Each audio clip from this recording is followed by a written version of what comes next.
Welcome to icon news. నేను మీ పవన్ కృష్ణమూర్తి. 6 నెలల్లో మంచి ముఖ్యమంత్రి అని అనిపించుకుంటానన్న జగన్మోహన్ రెడ్డిని ఆయన అత్యంత ప్రియమైన సలహాదారు, డిఫాక్టో చీఫ్ మినిస్టర్ అయినటువంటి సజ్జల రామకృష్ణారెడ్డి అత్యంత హీనంగా నీకేం చేత కాదు, జగన్మోహన్ రెడ్డికి అసలు ఏం చేత కాదు అని తేల్చేస్తున్నారు. ఇదేం కొత్త కాదు, ఈ రోజు తేల్చడం అనేదే కాదు. గతంలో కూడా సిపిఎస్ రద్దు అంశానికి సంబంధించి జగన్మోహన్ రెడ్డి చేసిన వాగ్దానం ఏంటండి? వారం రోజుల్లో సిపిఎస్ రద్దు చేస్తా, నేను అధికారంలోకి వస్తే. బొట్టలో పడ్డారు మొత్తం అధికారులందరూ, ప్రభుత్వ ఉద్యోగులందరూ కూడా బొట్టలో పడ్డారు. ఇంకేముంది, జగన్మోహన్ రెడ్డి వచ్చాడంటే ఖచ్చితంగా ముద్ర గుద్దేస్తాడు అని చెప్పి. కానీ చెప్పడానికి చేయడానికి ఏమీ లేక, ఏమీ తెలియక, అవగాహన రాహిత్యంతో ఆ రోజు చేశాడు జగన్మోహన్ రెడ్డి అని సదరు సజ్జల రామకృష్ణారెడ్డి గారు సెలవు ఇచ్చారు. ఇప్పుడు కూడా వచ్చి ఏం చెప్పాలి ఏంటి అనేది తెలియట్లేదు. మీడియా ముందుకు వచ్చేసి నిన్న ఆయన చేసినటువంటి విన్యాసాలు చూస్తే జగన్మోహన్ రెడ్డి బయటకు వచ్చి ఎక్కడ ఏం మాట్లాడాలా, బట్ స్లాట్ ఉంది కాబట్టి మీడియాలో మనం ఏదో ఒకటి చెప్పాలి కాబట్టి మన ఇష్టం వచ్చినట్టు మనం చెప్దాము, మన్నే ఉంటాయిలే ఇంకా అంటే కోర్టులు కూడా చెప్పాయి, అలాగే ఎన్నికల కమిషన్ చెప్పింది సలహాదారులు దూరంగా ఉండాలి అని చెప్పి.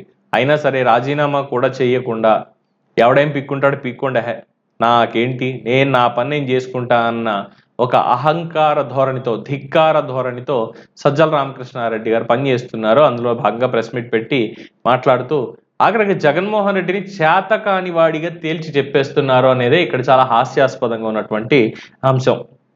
ఏం చెప్తున్నారు? జగన్మోహన్ రెడ్డి రోజు చేస్తున్నదే చంద్రబాబు అమలు చేయలేదని చెప్పడం, అలాగే సజ్జల రామకృష్ణారెడ్డి కూడా చెప్పడం అనేది ఒక పెద్ద స్ట్రాటజీ కింద తీసుకోవచ్చు. సో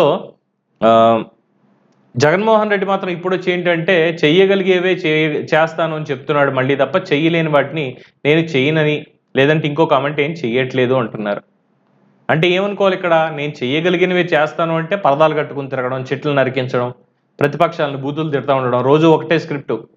ఈనాడు, ఆంధ్రజ్యోతి, రామోజీరావు, రాధాకృష్ణ, టీవీ5, బిఆర్ నాయుడు ఇలాంటి పేర్లు చెప్పుకుంటూ, చంద్రబాబు ముసలోడు, దత్తపుత్రుడు, 4 పెళ్లిళ్ళు, ఈ రకమైనటువంటి మాటలు మాట్లాడుతూ ఆయన మాట్లాడేదానికి క్రెడిబిలిటీ అనేది ఎక్కడుంది అసలు? ముందు ఎక్కడుంది?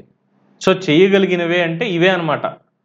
ఆయన చెప్పేవన్నీ కూడా ఇవే, ఇంతకుమించి ఏం లేదు. పెన్షన్లు పెంచుతాను అన్నాడు ఎప్పుడు? 2028లో 250ను, 2029 ఎన్నికలకు వచ్చేసరికి మళ్ళీ ఇంకో 250, 3500 చేస్తాను పెన్షన్ మొత్తం అని. ఇప్పటివరకు అసలు ఏం చేశారు? మొత్తం ఉన్నదంతా కూడా వ్యవస్థలను అడ్డం పెట్టుకొని ఇబ్బందులు పాలు చేశారు అనేది ప్రజలందరికీ తెలిసినటువంటి విషయమే. సో మేనిఫెస్టోకి సంబంధించి కూడా మాట్లాడుతూ మరి వీళ్ళు ఏం చేసేది, మమ్మల్ని మేము ఎక్కువ ఖర్చు పెడుతున్నాం ఇది అన్నారు కదా, మరి వీళ్ళు వచ్చి ఏం చేస్తారు అంటే వీళ్ళు సంపద సృష్టి చేయలేరు, వాళ్ళు మాత్రం సంపద సృష్టించి ఆ తర్వాత మిగతా చేయాలనుకుంటారు. ఆ రెండు సైమల్టేనియస్గా జరుగుతూనే ఉంటాయి అనేది వాళ్ళని చూస్తున్నటువంటి కౌంటర్. మరి సజ్జల రామకృష్ణ గారేమో జగన్మోహన్ రెడ్డి ఏం చెప్పాలన్నా సరే స్క్రిప్ట్ ముందుగా చూసి అప్రూవ్ చేసి ఇచ్చేసిన తర్వాత అప్పుడు ఈయన ప్రెస్ మీట్ పెడతాడు. ఏంటంటే జగన్మోహన్ రెడ్డి మాట్లాడింది కరెక్టే, ఆయన నేను చేస్తాను అని ఏవైతే చెప్పాడో అవి మాత్రమే అక్కడ చెప్పడం జరిగింది అంతే తప్ప చెయ్యగలలేనివి, జగన్మోహన్ రెడ్డి వల్ల కానివి ఎక్కడా కూడా చెప్పలేదు అంటూ ఆయన సెలవిచ్చారు 2.5 గంటల పాటు మాట్లాడినటువంటి ప్రెస్ మీట్లో. ఈ మాత్రం దానికి ఇంత ప్రెస్ మీట్ దేనికి? వాళ్ళ మేనిఫెస్టోని ప్రచారం చేయడం దేనికి? తెలియట్లేదా సజ్జల రామకృష్ణారెడ్డి గారికి? ఇండైరెక్ట్ గా తెలుగుదేశం కూటమికి సపోర్ట్ చేస్తున్నారు ఆయన స్టేట్మెంట్స్ వీటన్నిటితో. ఎందుకంటే ఆయన ఒక మాట మాట్లాడిన వైరల్ అయితే ఇమీడియట్ గా 100 కౌంటర్లు అనేది దానికి పడుతూనే వాళ్ళు ఏం చేశారు అనేది వైఎస్ఆర్సీపీ భాగవతం అంతా కూడా బయటపడుతూనే ఉంది.